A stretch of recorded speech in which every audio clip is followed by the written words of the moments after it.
That's rolling good. And then the other ones will be live, so you can hit those. And then, yeah. All right. Olivia. Oh, hi. How are you? Thanks for taking the time. Sorry about the wait. We're just getting our shit together today. Yeah, for sure. Matthew James Blake is my Jamie in the background. We're watching we're on Twitter, Facebook, and later we'll be on YouTube. Tell me about your social media. We're just talking offline a little bit. I'm torn between not going live on these cheesy platforms, like, well, not cheesy, but it seems like cheap views. You know what I mean? Like, people are coming into the Facebook. You get 500 views. You know these people aren't watching for more than 30 seconds or so. And I'm torn between not doing it live on these ones and taking the cheap views and forcing everyone over to my YouTube channel, because I need 1,000 subscribers before I can go live now. Thank you very little, YouTube. And so how are you approaching it as far as trying to build your channel? Yeah, well, I do try to like funnel a lot of my traffic from Twitter over to YouTube, because that's a platform where I feel like people become more legitimate. I think it's way easier to amass Twitter followers because, there's retweets, you can tag people, all that kind of stuff. On YouTube, it's much harder. So I do try to get my, like, I don't know, like, followers from Twitter to become subscribers on YouTube. But it is hard. So as I was saying before, I do like to put like a little preview of a YouTube video on Twitter and be like, okay, click the link to come over there. I don't do a lot of live streams. Like, when I do, it's very informal. I usually use like Periscope or something to like post it on Twitter. But yeah, that's it. That's about it. Cool. So tell everyone about yourself. How old are you? Where are you living? What are you doing? You're at school. Give us the full, start with the correct pronunciation of your name, because I don't want to say it wrong. I got the first part. I think I got Olivia fine. It's Olivia, right? Well, you're Canadian, right? You should be able to figure. Yeah, okay, it's Rondeau. EAU. Yeah. Rondeau. Okay, Rondeau. All right. Yeah. Yeah, so give us a brief bio. So I'm 18. I'm currently a political science major, and I'm wrestling as well. So I'm a college wrestler. I've been wrestling since my freshman year of high school. And I think those two like kind of play off of each other, like being interested in politics and being interested in wrestling. I feel like they do go hand in hand, because it takes a lot of like confidence and like assertiveness to do both, especially as like a female, I guess. And basically what I would consider myself is a activist / journalist. I write articles sometimes. I produce YouTube videos, sometimes comedy, sometimes informational, sometimes like a documentary style. And I give my opinion, and people seem to like that. So that's what I do. Not everyone likes it. If you're on Twitter, for sure, you're going to have your fair share of your own haters. So where do you get off? True. Where do you get off, Olivia? 18 years old. Like, how can you actually think that people care what you think, or that your opinions actually matter? Obviously, I'm being tongue in cheek, but it takes a little bit of courage to put yourself out there. I think you're probably a little bit conservative leaning. I think you're a Trump supporter. Yeah. That's got to be tough. Yeah. How do you measure that? I would consider myself like a right-wing libertarian-ish. Okay. I really don't like aligning myself with any type of party, because people just automatically assume like, oh, Trump supporter, like Republican or conservative Republican. And I do have a lot of issues with the Republican Party that I've talked about. And so I am active in like Republican circles and Republican groups, because it's like at this point, if you're right of center, there's no way you can vote for a Democrat. And like the Libertarian Party is like a joke. So yeah, I'm just here. Their principles are good though. Small government, they stay out of your life. They're for things that a lot of the libertarian principles seem to kind of go with the Democrats and the left wing. Legalization of marijuana, maybe legalization of all drugs, that kind of thing. But then the waters have sure been muddied, it seems, because if you're anything right of center, then it's almost like you're alt-right now, and the left has got so far left. Like, I'm a 10-time Green Party candidate. I've been left my whole life. I'm still left on social issues. I'm right on fiscal issues. The Green Party's always been that as well. But, I kind of fall in the Dave Rubin group of people that say, I didn't leave the left. The left left me. Like, they've gone so far radically left that I just can't get with their lack of acknowledgement of science and biology when it comes to genders, their lack of support of free speech, and now these Antifa dressing in black, just getting a free pass, it seems like, and I tweeted yesterday, the right doesn't come out to these little lefty parades. The left comes out to the right's parades, and they're all violent. It's frustrating for me to watch. Yeah, I mean, I've had direct experience with Antifa. I don't know if you saw, but I posted a video on YouTube where I infiltrated and went undercover in an Antifa rally, and then I went, like, there was a day of the Demand Free Speech rally, so there was like a lot of like big conservative names there, like Laura Loomer was there, Milo Yiannopoulos was there, and then across the street there was like, the Black Lives Matter Antifa group, so I infiltrated them and like filmed a little bit, and then went back over to like the conservative side, and then Antifa came over like and attacked us. Like, it was insane. Well, are you meeting some of these celebrities like Milo and whatnot at these rallies? Are you getting close to them and exchanging contact information and whatnot? Not Milo. Okay, the thing about Milo was actually pretty funny because Milo I had a is press hilarious. pass. He's a little crazy. Yeah. But I had a press pass at the Demand Free Speech rally, so I got to go up on the stage and like record while he was speaking. And at the rally, he was dressed as Laura Loomer. Oh, so yeah, I saw that. That's where Gavin McInnes spoke. He was hilarious.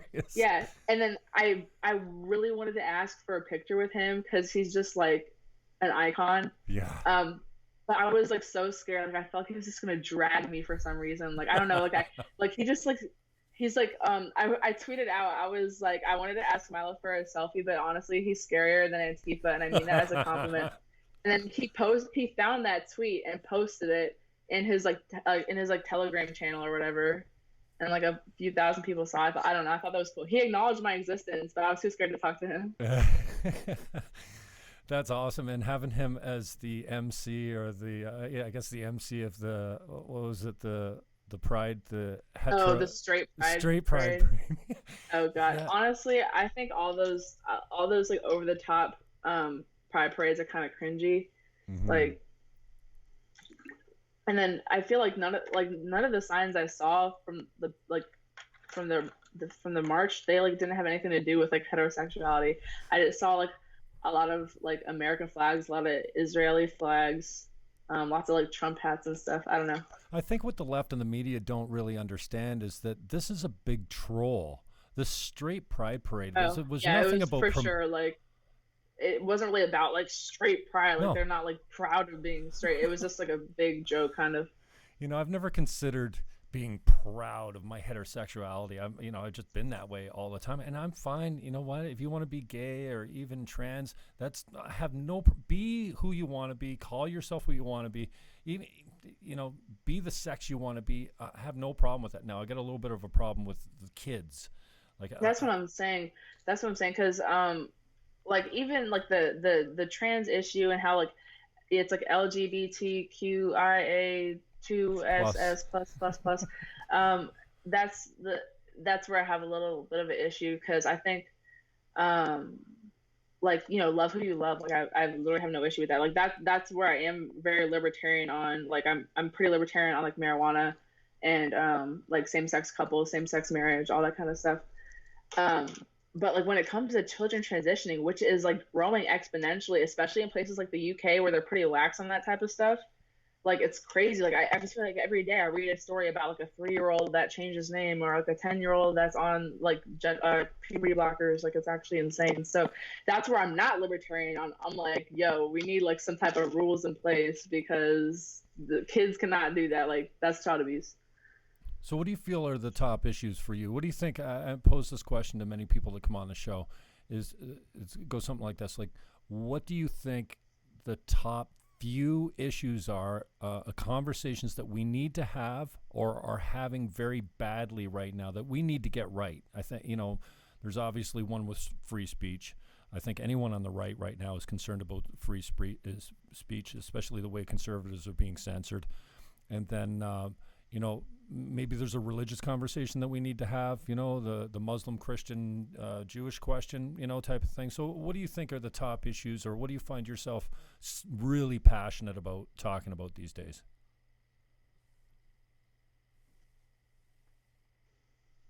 So under my like conservative umbrella, I do consider myself like three things. So, oh wait, you're gone. Can you hear me? Oh, okay. So I could. I didn't go anywhere. I'm just helping my producer out here. So go ahead. Okay. Yeah, it froze for like a good 5 seconds, and I was like, oh okay. No, I just left the picture. Okay. So under like my conservative umbrella, I consider myself a nationalist, a capitalist, and a constitutionalist. And so under those like subcategories, my three, or like my, I guess my main issues is, like obviously constitutional rights, and so that, free speech, Second Amendment, all that kind of stuff. Capitalism, I'm very, very into learning about and talking about capitalism, especially in impoverished areas in America. So I talk about the effects of capitalism versus socialism on Black and urban communities.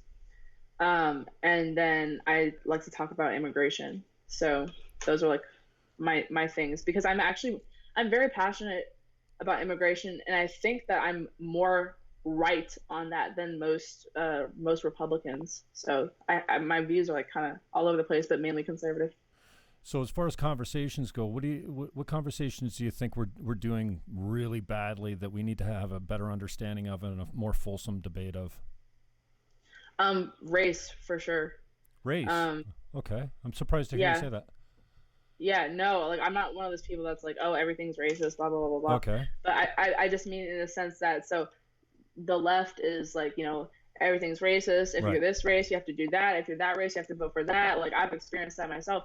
And then on the right, what I like to call like the boomer right, like a lot of like older people like on Twitter, they're always like, oh, racism doesn't exist, or like, like police brutality doesn't exist. Like, we can acknowledge that it exists, and we can talk about how to fix it. The left isn't fixing it by bringing it up where it doesn't belong, and the right's not going to make it go away by never talking about it, by shutting it down, by saying, oh, there must be another explanation. Like, like some things are just bad. Some things are just evil, and some things are just racist. Like, not everything is like a leftist plant. Like, there are people who are, legitimate racists, and I don't think it's the majority of people. I definitely don't think it's the majority of white people. But I just think we have to have an honest conversation about it. So on both sides of the party, both sides of the spectrum. No, I get it completely, and I agree with you. What's your nationality? I was born in America, but my mom's side is British, so her family came over like after World War II. Okay. And then my dad's side is like American descendant of slavery, so like African American. Now, do you consider yourself a minority then? Yeah, I'm a minority. Okay. Because looking at you, you don't look like one to me, but I don't know your heritage. I don't look like the average. I mean, the average American is still white, and even like Black Americans, they still don't look like me. So I'm like a double minority because I'm not really like Black, not really white. So yeah, I think where the conversation breaks down, and you kind of touched on it a little bit, where the left thinks that everything is racist. The far, as you describe them, the boomer right, I think, are more apt to say it doesn't exist, and I fall more on that side because I think the numbers are so small. Does police brutality exist? Yeah. Is it rampant throughout the system? I think not. I think the majority of cops are good people. The majority of people are good people. You have the extremists, and this is my frustration. I kind of went down this road of like, why are the right and left so far apart and at each other's throats? Why are men and women at each other's throat and so far apart? We've been further apart at different times in history as races, as sexes, and all this kind of stuff. But I think there's got to be a happy medium somewhere. And I appreciate your comments about like everything's racist versus it doesn't happen.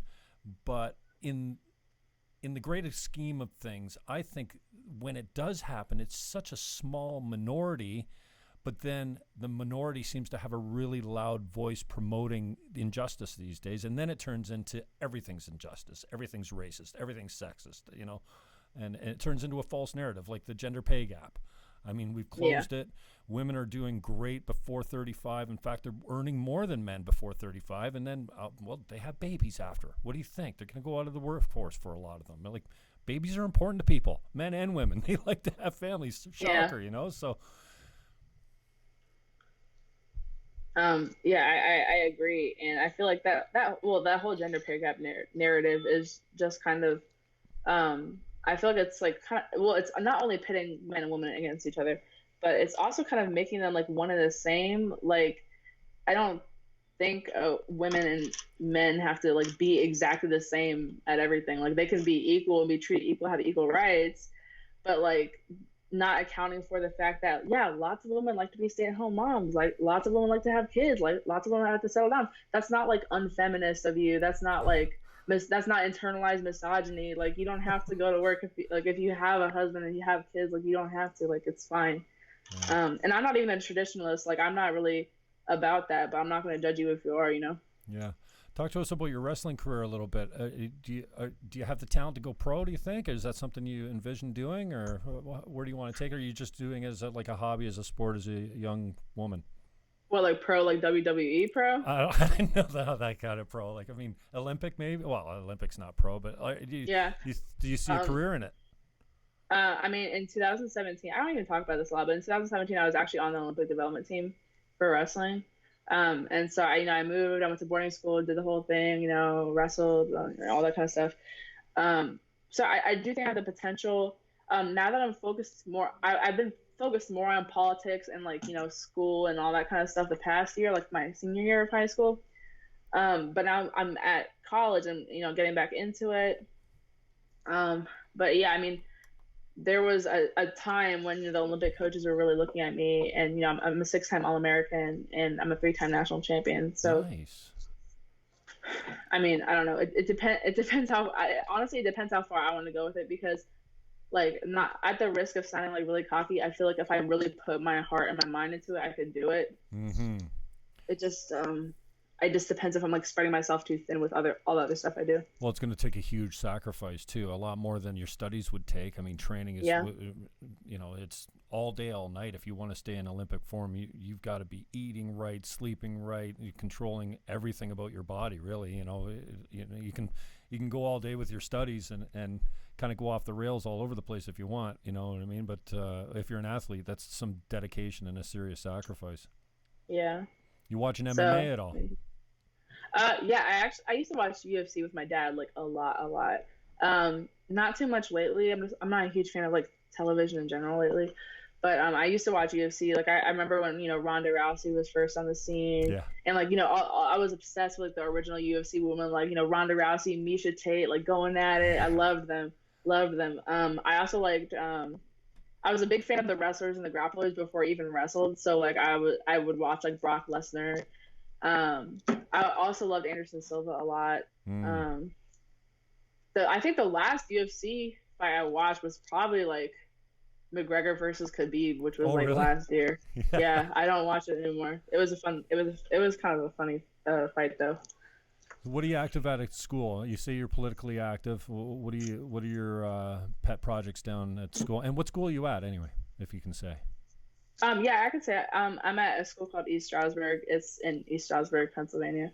And well, I joined the College Republicans actually, and I think my goal in that was to try to open that conversation, like about race, but not just race, about doing that outreach that the Republicans desperately need that they don't do. And I was actually a little bit impressed the first day I went there. And like the treasurer or something is like this white guy, I think he's like 20 or something, but he was like, okay, so we actually have, like, I didn't even say anything, but he was like, we have to have that conversation about how to reach out to Black people. I've been watching a lot of Candace Owens, blah blah blah blah. Like he was going off. I don't know if it was because I was there or not, but he was just like saying it. Virtue so I was like, okay, cool. Candace Owens is a breath of fresh air. I really like her. I mean, she's well-spoken. She's well-researched. And I got a lot of time for her. And you know what? I hate this idea that you can't be Black and conservative in the States. It's ridiculous. Yeah. I mean, when you think about it, like, at least in my experience, a lot of Black people are conservative, even almost more so conservative than I am. Like, a lot, like if you go to like a Black church, like all that LGBT whatever, they don't mess with that kind of stuff. They don't mess with like immigration. They don't mess with people taking away their Second Amendment rights. They don't mess with like public schools. Like they don't mess with a lot of that stuff. But a lot of like, and people um, have this narrative that Black people are like, this is one thing I do have an issue with. I don't like when people say like, oh, Blacks are on like the ghetto Democrat plantation, blah blah blah blah blah. Like I don't like that terminology, I would say. But I feel like the reason that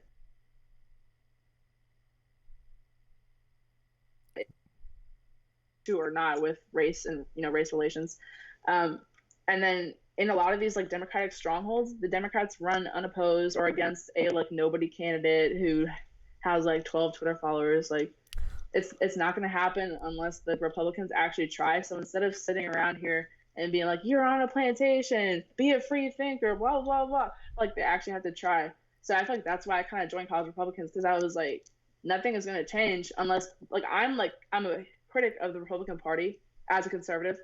I was like, nothing's going to change unless I actually go and change it. So like, I'm hoping to fix something, but I'm starting small. I mean, I'm at like a mid-sized university in Pennsylvania. So right.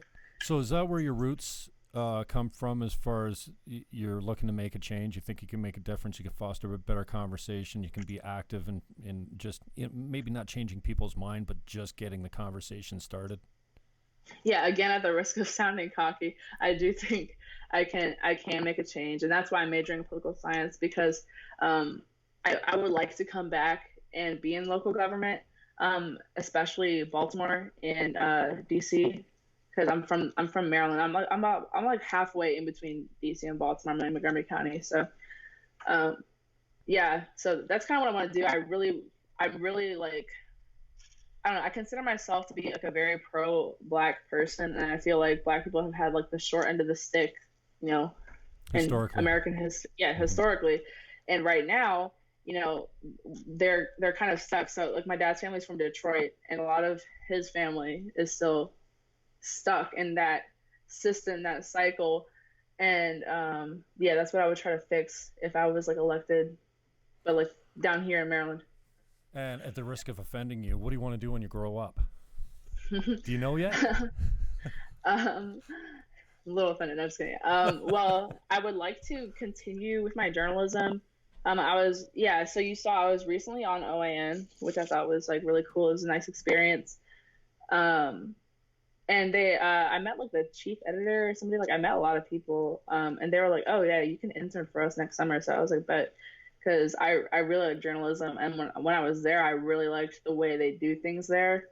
But there are like a few publications I would love to write for at some point. But after I graduate, and after I'm in like the real world, I would definitely try to work on campaigns. I would try to work in like a municipal office or building, or like just work for politicians until I can like become one, like just to see how it works, I guess. Cool. Who are you listening to? Who are you watching? As far as commentary these days? I watch a lot of Steven Crowder, fellow hilarious. Canadian, right? Yeah.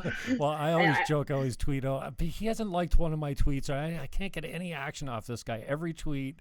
No, he doesn't notice me either. So I really want him to. Like the day I see him follow me, it probably won't ever happen. But the day I'll just cry. Every tweet I make is Steven Crowder hates Canada and Canadians, and I can't get a reaction out of him at all.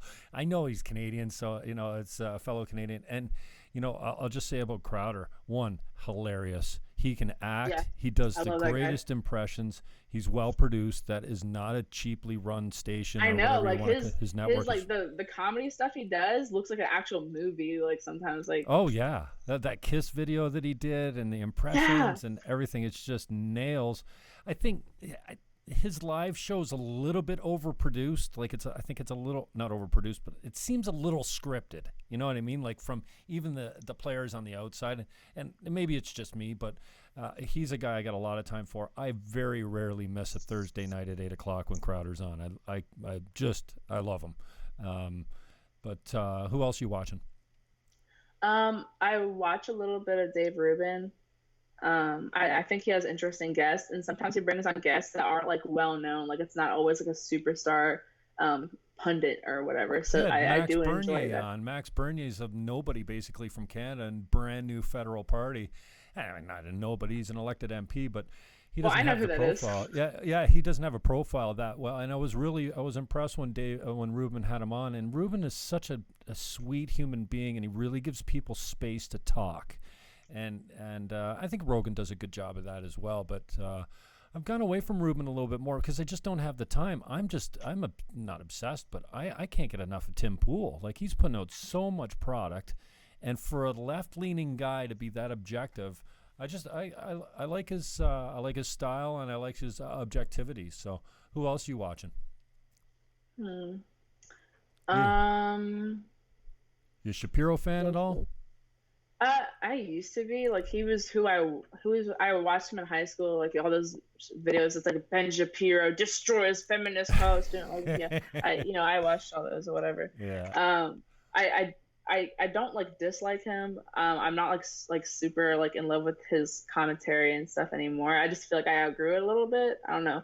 I feel like he helped me like become a conservative, but then I differ from him in a lot of other stuff. Mm-hmm.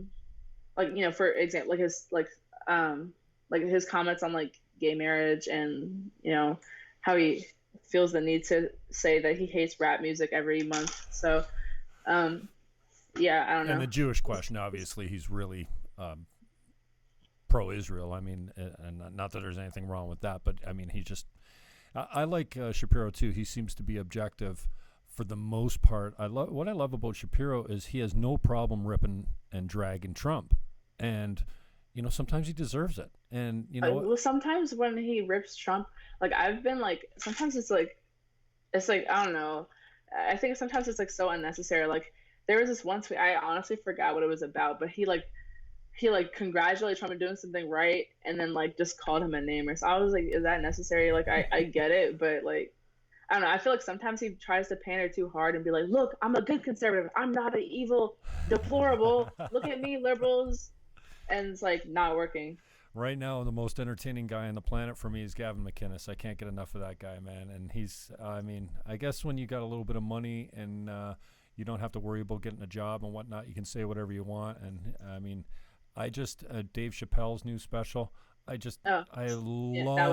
love the guys that just do not give a shit and will say whatever. Now, he can get away with it.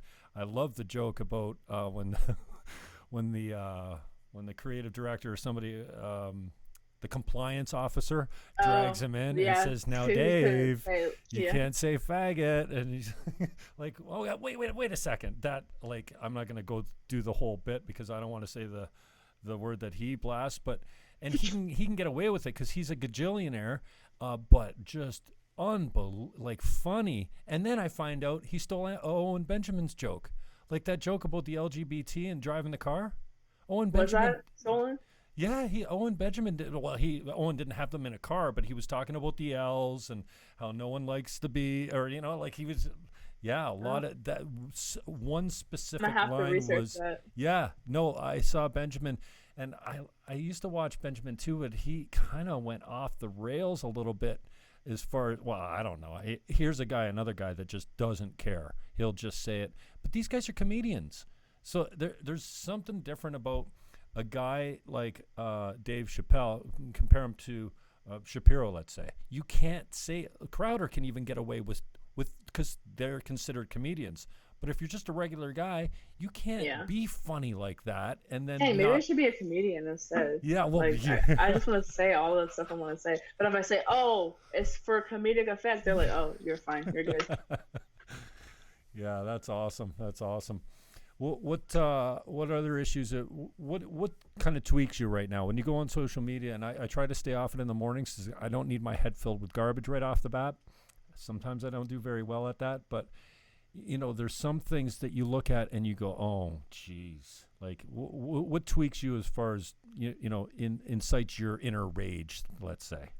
When I see, well, like right now, like free higher education is a big deal. Really? And yeah, like people really want it. And I tweeted yesterday in my 8 a.m. class, it's intro to public administration. So basically what I want to do, being a local government, blah, blah, blah, blah. So that's the class. My professor was like, how many of you think that the government is too big, takes too much of your taxes, all that? like 90% of the class raised their hands. A couple of kids were on their phones, so basically 100% of the class that was paying attention raised their hands. And then they let you have phones in class? There should be a box in the classroom. You have to put all your phones in. certain professors are pretty lax. Like I have some professors that are like, if you like, I have this one professor that's like, if you take out your phone, you have to leave the class. So I always keep it in my bag in that class. But some professors are just like, whatever. They don't just like it's kind of like up to you. It's like if you want to take notes, but you're gonna fail if you don't. Like that type of thing. And then the professor asks, like, okay, so how many of you guys want free higher education? Then half the class raised their hands, and I was like, y'all want less taxes and smaller government, but you want the government to run your higher education.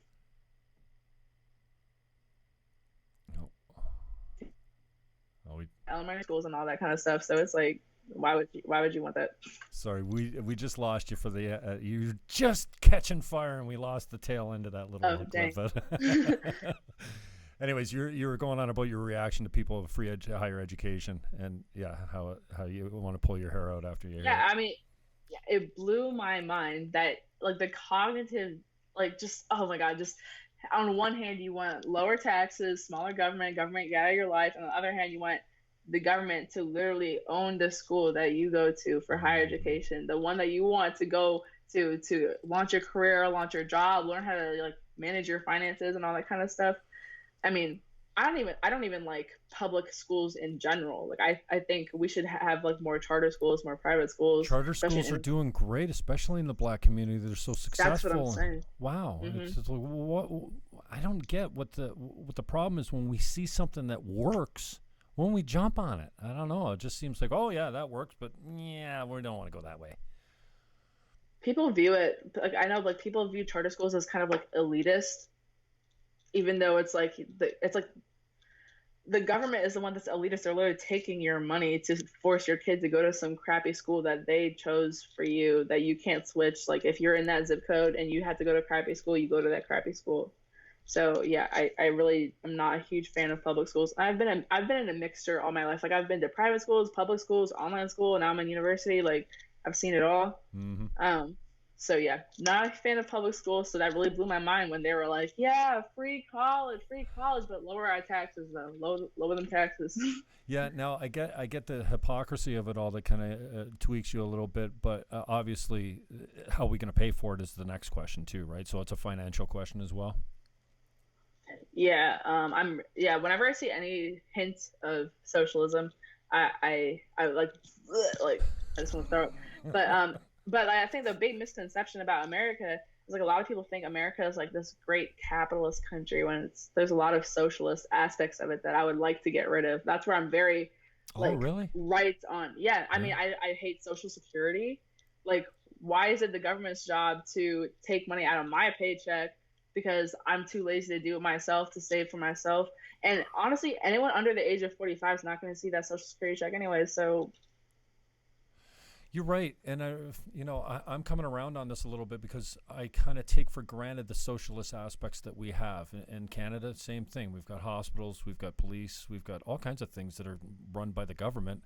Our communal taxes pay for that. And so I think we already have, like, we're not just a straight capitalist nation. We do have aspects of socialism, and I think you need a mix of it. And it sounds like you would probably disagree with that. It depends on the mix, because I believe that the main job in an ideal world, nearly the sole job of government would just be to protect your rights. They do a lot of other stuff besides that, which I don't like. Like, forcing your kid into a public school is not right. But, I think, police, law enforcement, military, that is to protect your rights. So I don't really view that as socialism because, that's protecting you. Right. But, all the other stuff, like in Maryland, we had under Governor O'Malley, like the last governor before Hogan, we had a rain tax. They would tax the rain that fell on your land. Like, it sounds like a joke. It's not even a joke. But we have like in New York, there's like a soda tax. They like banned, you can't get like a 2-liter soda, but you can get 2 of the 1-liter sodas now, because it's like they're trying to help you. They're trying to make you like healthier. Like it's just government, unnecessary government intervention. I don't like any. So that to me is socialism, and we still view America as like this big capitalist stronghold. Look at all these fat cats in their suits holding their money, but like meanwhile we're like down here paying all these taxes. We got the soda tax. We got like all these tax like just rules. Like another thing I hate like a lot, mostly like business licensing, and it's really hurt the Black community because the Black community like things like hair braiding, barbershops, things like that. It's like a very big deal. It's like a very cultural phenomenon, I guess. And you have to get like a cosmetology license to do that type of stuff. But in like the mainstream cosmetology licenses, they don't teach you how to do like Black natural hair, so it's pretty useless to pay and get one. But people get arrested for like braiding hair without a license. So like, damn, what? Yeah. So what else would you rip besides Social Security? So Social Security, I would rip all these unnecessary taxes that are just to get you to deter you from doing something that might harm you. Like there's politicians proposing like bullet taxes, like ammunition taxes. Like that's obviously, to me, that's a violation of the Second Amendment. I would abolish probably most like business licensing, as in like kids getting arrested for selling lemonade and stuff now. Like, hate that. Yeah. I think the governor of Texas actually signed something about that, so kids can like do that again. Wow. But yeah, like I'm tired of all these people just calling the cops and just licensing, taxes. I hate it all. I hate it. So you don't feel like you could use the tax system to deter unhealthy behaviors? For instance, you mentioned the soda tax. I call it a fat tax, so that hey, you want to kill yourself with cigarettes? You should pay for your own health care. In other words, you include the cost of your health care in the pack of cigarettes, because you're going to be a burden. Well, in Canada, you're a burden on the health, and the smokers in Canada pay for way more than their own health care for the cancers and the medical problems that they get through smoking. But don't you think we can use the tax system to kind of get us off like dirty fuel? So you drive a big Hummer, you put lots of pollution into the air. Don't you think that gas should be more expensive, because the idea of a triple bottom line where you're paying for the disposal of whatever you're buying? So if you're putting your product in really harmful packaging, then it's going to cost more at the checkout. Like the producers should pay for it, and like when you look at gasoline or diesel or whatever, we don't really pay for the disposal of it into the atmosphere, but we're all paying for it in our health. That's a good point. No, it's a Green Party philosophy, and it's one I still kind of hold to. It's the idea that we want to get on to hydrogen and whatever. We want to get off the coal and the dirty fuels and onto things that work better. But on the same token, you've got these hybrid cars that the batteries, like there's more environmental cost to a hybrid than there is driving a diesel Hummer. Like it doesn't. Really? Well, yeah, because of the batteries going back and forth to China and like.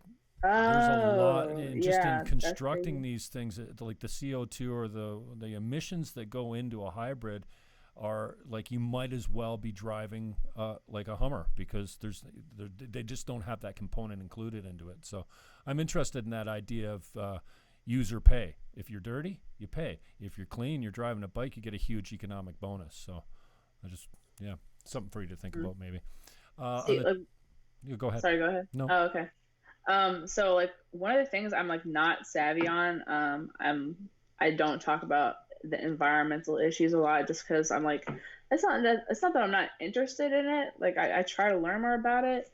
I just like talking about like social and fiscal issues a lot more. So yeah, I mean, if what you're saying sounds like it makes sense to me, but I would have to think about it more. Cool. On the 2A question, where do you stand on that? Obviously, don't take my guns, but what do you think? Is there any role of the government to stop? I don't know. I mean, these mass shootings that are there's no gun law or regulation or background check that's going to stop somebody from snapping and going mad and taking a gun into a school and just going ballistic. I don't think you can stop that. But what's your take on the 2A question versus mass gun shootings?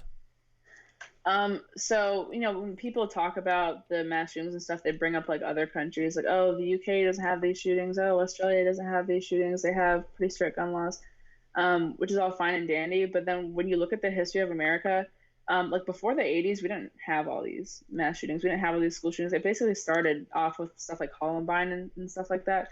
Um, but I think it was mostly a cultural shift, the age of television and internet, and anyone could go famous at any time, like anyone could go viral. And now, like, I feel like there's a lot of copycat kids. There's a lot of angry, depressed teenage boys who are on some type of medication, or maybe they don't have a dad, or they grew up in an abusive home. And and they see this in the news, like, oh my God, he shot up a school. Then they want to go shoot up a school. So I think it's definitely a cultural thing. That doesn't really answer your question, but that's just my take on why we have so many mass shootings. But on the Second Amendment, I would like to keep my Second Amendment rights, like, to the fullest extent. I already feel like they have banned. Sorry, like, say that fully again, automatic Olivia. We weapons and lost you stuff for a like second. that. Just repeat that. We lost you for a second there, Olivia. Okay. Just the last part. I said that I think the Second Amendment has already been infringed upon, because there are certain guns that have already been banned, and certain, ammunition and things that have already been banned. And then, people make the argument, oh, but the Second Amendment was written to accommodate like muskets and, stuff like that, like little pistols and whatever. But I always read it as it was written to accommodate whatever the government has at that time. So, like, because it was meant to fight back against a tyrannical government. People always act like it's about like hunting or like home invasions and stuff, and that's all fine and dandy. I would use it for that too. But when it was written in like the Revolutionary War in mind. It was written with the Declaration of Independence in mind, and how the colonies had to fight against the tyrannical government with the same weapons that they had. So if the government has, automatic weapons, like, I believe I should have automatic weapons, because it's the same people that are like, oh, the government is white supremacists, they're Nazis, they're terrorists, the NRA is domestic terrorists. Then why don't you want to protect yourself? So why don't you want to have the same protection that they do? Yeah, I'm glad you touched on the fatherlessness, because I put a Twitter poll up the other day that actually got more action than a lot of my tweets get. I don't get a whole lot of tweets, and I don't have that huge a following. But my question was, what's a bigger problem in America today, racism or fatherlessness? And I think fatherlessness is like the root of, especially in the Black community, the root of a lot of our problems. We don't have mentors, we don't have elders, and then. When welfare came in the States, you couldn't get welfare if you're a woman unless the man was out of the house. So there you go. There goes the father out of the house. There's been a war on, we killed God a long time ago. There's a war on traditional family. This idea that, you can't collect a welfare check if the father's living in the house. I mean, this is one of the deepest issues, I think, that's affecting our young boys, especially. What's your take on that? I basically 100% agree. I mean, you see it across all communities, but especially the Black community, because, these people are disproportionately impoverished. And so obviously they're going to be disproportionately on welfare. And then, it creates the welfare state and the welfare cycle. And it happens again and again and again. And you see these at-risk boys, they go to school, they fight, the gang recruits them, they have guns, they get shot by a gang member, shot by their friend, shot by the police. And I think a lot of it just stems from not having a dad to be like, put that gun down, go to school. Because a lot of these moms, they work 2 jobs, so they have multiple kids. So it's like, I don't know. It's a hard thing to fix, because I think it starts with, like the crime bill and stuff like that. That's a big part of why I'm very libertarian on like nonviolent drug offenses. So, like, I don't know. I feel like when, like, there's an opioid crisis, like a lot of white people in America do like opioids, they go to rehab. But like the crack epidemic hit, and like Black fathers went to jail. So. Yeah, Chappelle touches on that too. And I just put, how you're familiar with something, it to be a fact, but it takes someone to actually say it. And they're like, oh yeah, the crack was for Blacks, the opioids are for whites. And he's kind of like, see? Now you know what we were going through. And he was like, I don't feel bad for y'all. I feel bad for them though, because the public high school I went to was in like a smallish town in Maryland, there was a lot of heroin and like opioid use there. So I do feel for those people. But what I'm saying is like these nonviolent drug offenses on these depressed, impoverished people, that's gonna take a lot of the dads out of the household. So that's why I'm a part of the reason I'm a big libertarian on that issue. And then I feel like there's a lot of, I don't want to say police brutality because I don't think that's the right word, but like over policing, because there's that that trend of, you know, drug crime and gang violence, and then that creates like a really bad relationship with the cops and the people. So it's just, I'm sorry, I'm like going off on a tangent. No, that's good. But yeah, I think it would start with like something to reverse the crime bill, something to reverse the welfare state. You know, like as you said, like you can't get a check if the dad lives with you in the home with the kids. So, but I do think it was deliberately made that way. Wow. I'm kind of a conspiracy theorist like that. Yeah, I mean, some conspiracies are actually historical. They're actually true. You know what else I find interesting, and you kind of touched on it lately, is as far as the environmental impact on our youth.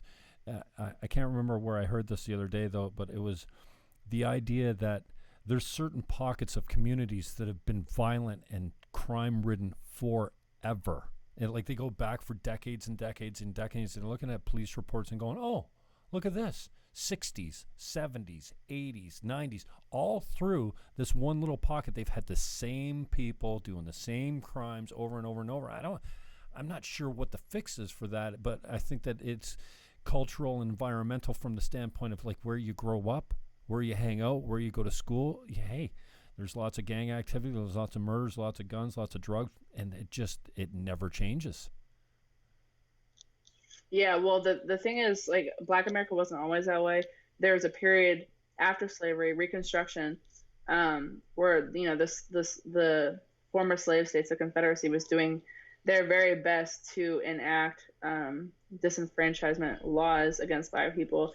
While meanwhile, you know, people like Booker T. Washington and other Black activists were becoming doctors, lawyers, you know, philosophers, things like that. And then we hit Jim Crow, and the Black family union was actually very strong because, you know, Black people needed each other.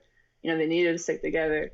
And then after integration, it was said that there was this quote by Martin Luther King. He was like, "We integrated into a burning building." And that's a very lesser known quote because people view him as like a very kumbaya, like we're all in this together type. I'm not saying integration was a mistake. I'm just saying like kind of how it happened and what happened with the crime bill and like the crack epidemic and all that kind of stuff tore the family apart. But what I'm trying to say is Black America wasn't always this way. Black Americans were had a lower divorce rate, had a lower single motherhood rate than white people for a while. In like I believe it was 40s, 50s area. So yeah, I think that there was a deliberate conspiracy to break up the family, to put the dads in jail, to put the moms on welfare, to put the kids at risk, because this is not like a genetic, like racial thing. Like Black people aren't like this, but in this country they are for, I believe, those reasons. Okay, I want to respect your time, so we'll start to wrap up now. I want to I want you to close with telling us what you're up to, what you're looking at doing. But first, before we get there, tell me about throwing that dummy around in the wrestling gym. That was awesome. Yeah, it took a lot of practice. Like I think the first time I ever did it correctly was only just last year, and this. How much does that thing weigh, and how do you flip it backwards without breaking your own neck? It's actually not it's not heavy. It's like 40 pounds. Okay. It's like, yeah, I think it says like 17 kilograms on it, so that's like 38, 39 pounds. Okay. It's not heavy. It's really not heavy. And some people are like heavy. Talking it's really awkward to carry. So it feels a lot heavier than it is. Did that thing go viral? Huh? Did that tweet go viral? Semi-viral. I muted it though because people were making fun of me. They're like, "Oh, that weighs like 30 pounds." I was like, "Shut up! You can't." I would like to see you do it with nothing. Can you just do a freaking backflip and land on your face? No, you can't. So shut up. I love it. Shut it. Yeah. Awesome. But yeah, there was a lot of insecure men on that post, but that's okay. A lot of insecure men out there at all. A lot. Anyways, I seem to they seem to hit me on Twitter a lot, and they all seem to be these virtue signaling lefties, which I have no time for. Again, I'm an old school lefty. My first election was 1993. When were you born? 2001. So I was running for the Green Party. Oh my God, I'm getting old. I'm going to be 51 this year, but wow. And I really appreciate having these young conservatives on. I had Gen Z conservative on not too long ago. He was great. Ashley St. Clair was awesome. And then suddenly my YouTube channel blew up months later because she said the thing about 12, like there's 12 immigrants in Colorado. Well, she said 12 and everyone, and I hate how they do this. They take the sound bites, they take it out of context. Honestly, I felt bad for her because I've like talked to her on Twitter before, and she seems like a sweet girl, and I'm like not a big fan of when people like try to, like, we talk about cancel culture on the left, and then a bunch of like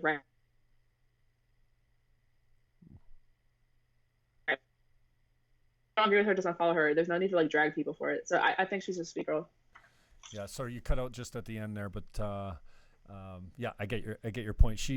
I like her too. I didn't know, like, I met her on Twitter, and I joked with her the other day. I knew you since you were 25,000 followers old, and then she's at 150 or something now, and she was generous. Yeah, you want to? I asked her to come on the show just like you are, and I had no idea she was that young. I don't know if it was the picture or whatever. Maybe it's just I don't have an eye for age anymore. But yeah, she's really gotten herself well placed with Turning Point USA. I think she's hooked up with Charlie Kirk's group and Candace Owens, and so I enjoy her platform. I enjoy her takes, but now I'm more conservative and more like, if you don't stand for free speech, we got nothing to talk about. If you don't think that life starts at conception, really, come on. Like, it's biological, like, blah, blah, blah. So, you know, and I'm not saying outlaw abortion. I just, you know, Crowder did that video of the 9-month abortion, the girl with the 9-month-old baby inside her at the abortion clinic against the will of her husband. She already had 2 kids.